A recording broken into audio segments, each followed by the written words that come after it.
Hi, geometry scholars. This is Mrs. Payne. So we are going to talk about 5.3 today in big ideas. And this is one of our first really big triangle theorems. So this chapter or this section in this chapter will have a few more proofs in it.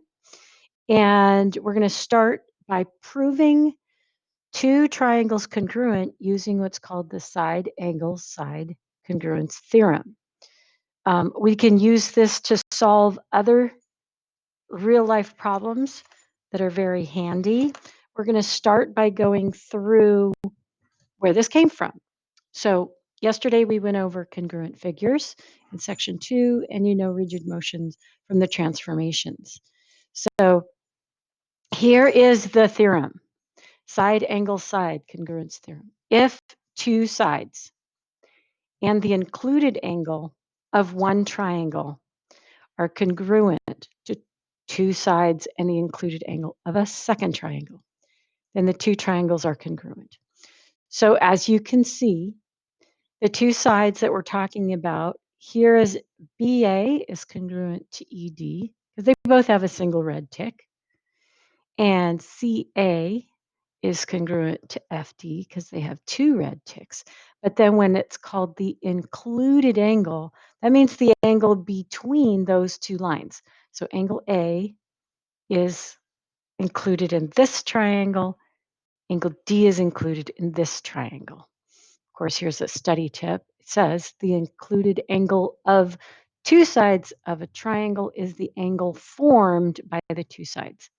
We do have other theorems that are going to do other angles, but for now, just remember side, angle in the middle, side, angle in the middle, side.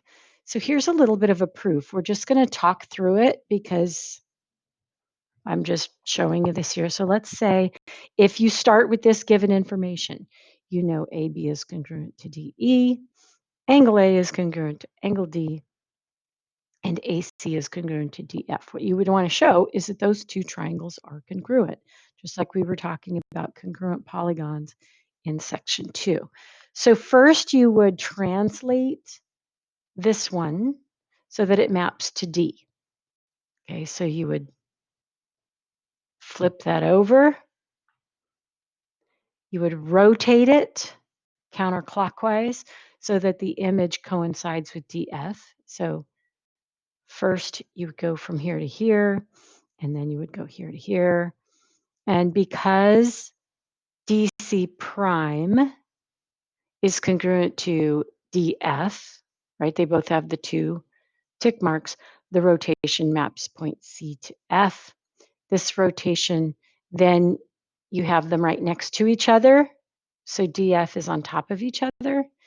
And then if you reflect D double prime F triangle through points D and F, then it looks like this. So you can see how it rotates that way. And because the points D and F lie on line DF, this reflection maps them onto themselves because it preserves angle measure, then the reflection maps onto triangle DEF, and therefore, so since you can map triangle ABC to triangle DEF using a composition of rigid motions, there you go. If we had tools in our hands, we could actually manipulate them or redraw them on a graph paper, but hopefully you can follow those steps. So now we're just going to use the theorem to solve problems, and we'll figure out first when you can use the theorem. Sometimes you can't. So here's an example where we're just going to do a proof, and you'll notice it's like two triangles with a shared line in between. Here we go. Write a proof. Given segment BC is congruent to segment DA and segment BC is parallel to segment AD, prove that triangle ABC is congruent to triangle CDA. Solution. Write a two-column proof. Make your proof easier to read by identifying the steps where you show congruent sides as and angles A. You are given that segment BC is congruent to segment DA. So you know one pair of congruent sides. You are also given that segment BC is parallel to segment AD. Now, notice that angle BCA and angle DAC are alternate interior angles.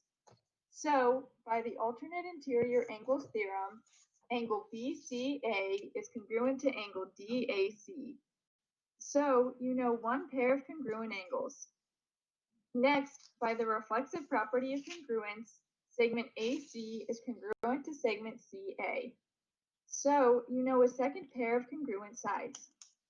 Now, notice that you have shown that two sides in the included angle of triangle ABC are congruent to two sides in the included angle of triangle CDA.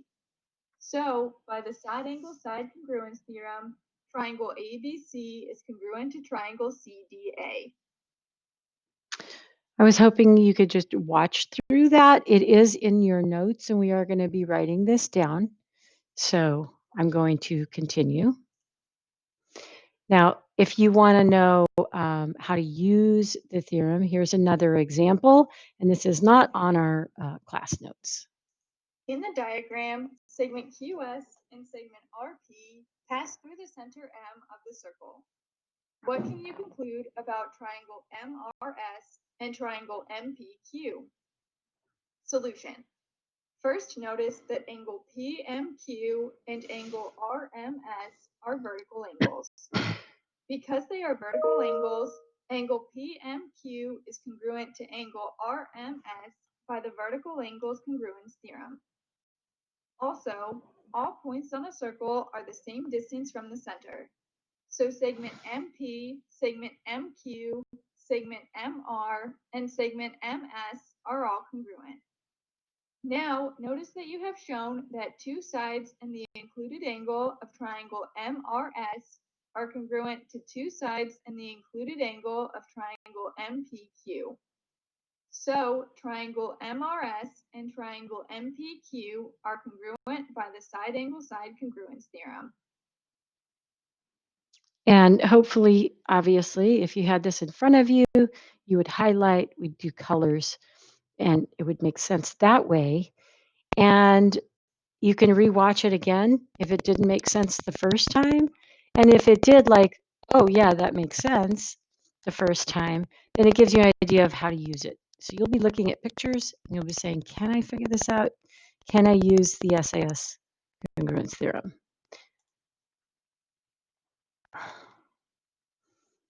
We're not doing constructions this year because of, we're not together. And so I believe that's just now where we're going to do a real life problem using side angle side. And I think that's it. You are making a canvas sign to hang on the triangular portion of the barn wall shown in the picture.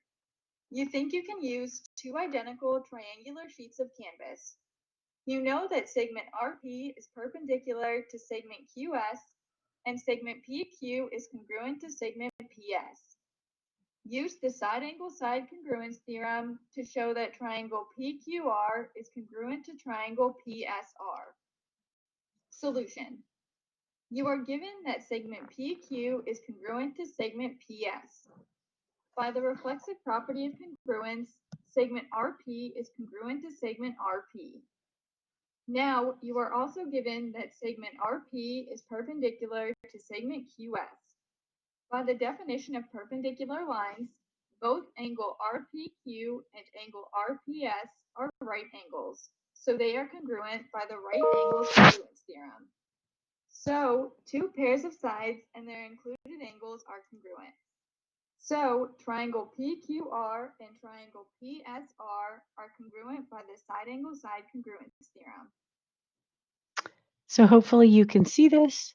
You've got a side included angle and a second side, same side included angle, second side.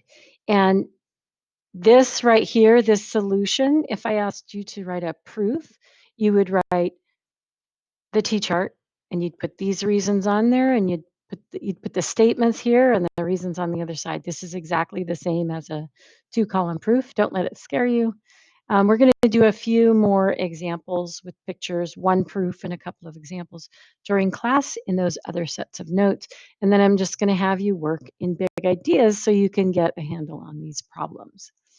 And yep, we're done for today.